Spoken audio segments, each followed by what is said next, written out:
Welcome back to the greatest racetrack in the world, the Indianapolis Motor Speedway, for testing on the road course. Several cars here testing for next season. Many Indy Next drivers are getting an opportunity. Ed Carpenter Racing is here with both of their drivers, Alexander Rossi and Christian Rasmussen. But all of the attention is on car number 75 for Rahal Letterman Lanigan Racing, and that is former Formula One driver Mick Schumacher is taking his first laps in an IndyCar. He was fastest in the morning session today. He's about to go out for the afternoon, but in between the morning session and the afternoon session, he had an opportunity to come over and speak with the media, and I'd like you guys to hear that because he shares a lot of thoughts.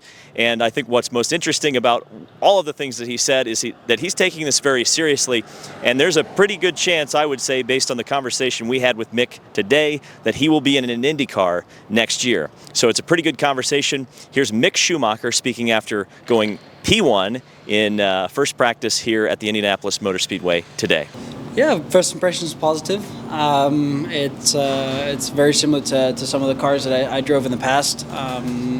Still obviously getting used to some of the pit exit maneuvers and stuff that we have to do, but yeah, so far so good. A lot of F1 drivers have come over to IndyCar. Have you talked to any of them about before you got in the car, what to expect, what to feel, anything like that, or no? I did actually. Some of them said obviously it's very heavy in terms of steering power. I think it's very similar to what I'm used to from like F2 and GP2 and stuff that I drove. So it's not out of the ordinary, but it's obviously physical, which is what you want. Why is it important for you to get back to single-seater racing? I just love it. It's as simple as that. What did you experience when you were here in May of the Indianapolis 500? I know you're here. What did you learn, and is this something you definitely want to check out and try? I mean, I haven't done an oval yet, obviously it's something that is interesting and you go pretty quick compared to most other cars, and so yeah, for sure it will be interesting to try it, see what it's all about. So you would be open to trying ovals? I know some guys that come over from Europe aren't always immediately ready to do that, or say would want to give a season of just doing road and street courses. It sounds like ovals would be in the cards for you if you had the opportunity to. I think might as well. That's what championship is about, and I think like it would be wrong to just say, okay, I'm just going to do one part of it. If I were to commit, I would like to commit to it fully. And you've been here during any of the F1 years. Did you come? I would have been pretty young. Yeah, I know, but I don't remember. You'd have been 6 or 7. Yeah, something like that, but you didn't come. Not that I know. I don't remember, honestly. I would have to ask my mom. She'll probably remember.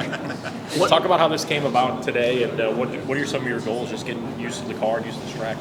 Yeah, so basically I was interested in doing a test in Indy for a while now, and I think I did see some of the guys that race full-time at some of the F1 events across the past 2 years, and they always said how fun it was. So, I just wanted to see what the car felt like, and so far so good, and the people are very great to work with. So yeah, I'm happy to be here, and I'm happy to drive the car. If you do make a decision, like what is the process? What do you need to know to make a decision to come and race IndyCars if that's what you choose to do?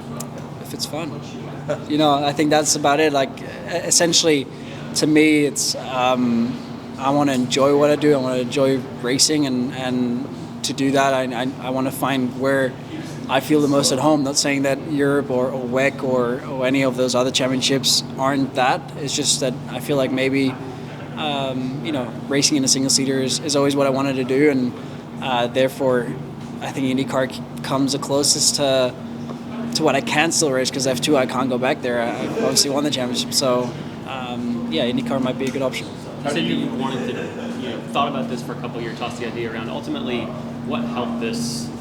Right time, right team. Like what led to this opportunity turning into more than just a goal or a dream for you over these last couple of weeks and months?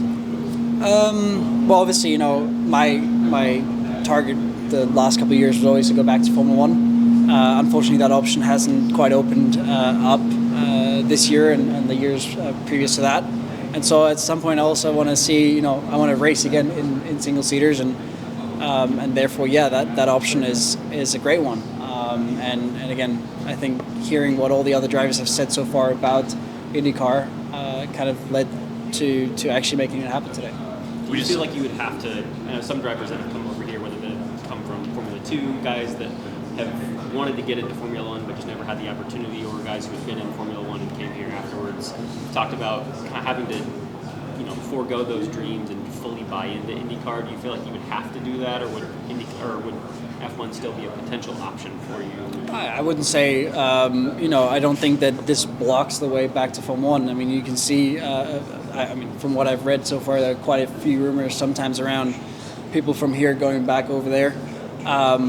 Frankly, it's a great championship, 17 races. I'm still young, so I kind of do want to race as much as I can. And again, I think that people really live motorsport here, and I like that mentality of driver being the main part of the team and trying to drive that team forwards. I so far already, I've spent a couple of days with the team, and it's been great to see what their direction has been and what inputs I can bring to them.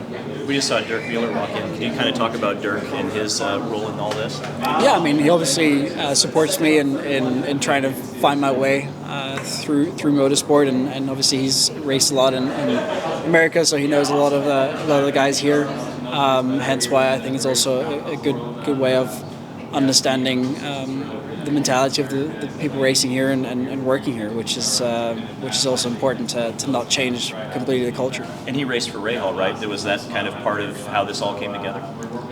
I think there were some movements around, and Rahal just became a team to have this opportunity with, and so yeah, I think it was a great choice. I'm very happy about it, and great bunch of guys and girls, and very much looking forward to this afternoon. Can you find any similarities with the car so far in terms of your top class prototype racing experience? Can you find similarities between those two? I've so far raced in quite a variety of different cars, so yeah, definitely there are similarities and differences, but all of which I've seen somewhere before, which helps to get into it and feel comfortable pretty quickly. Ultimately, is last question, guys. Deciding or figuring out if this does become somewhere where you race in 2026. Is this a decision for you, a decision for the team? What will happen, or what needs to go into the next couple of days and weeks to ultimately figure out if this would be a permanent home for you come 2026? I mean, frankly, I think it's a decision that lies with both sides, and I think obviously in this moment, I guess it's mostly on my end because I have to figure out if I want to do this or not. And yeah, I think that therefore we'll have a couple of days and weeks where we'll think about it and see what opportunities there are for the future. But so far so good. I've only done 4 runs, but they've been very fun.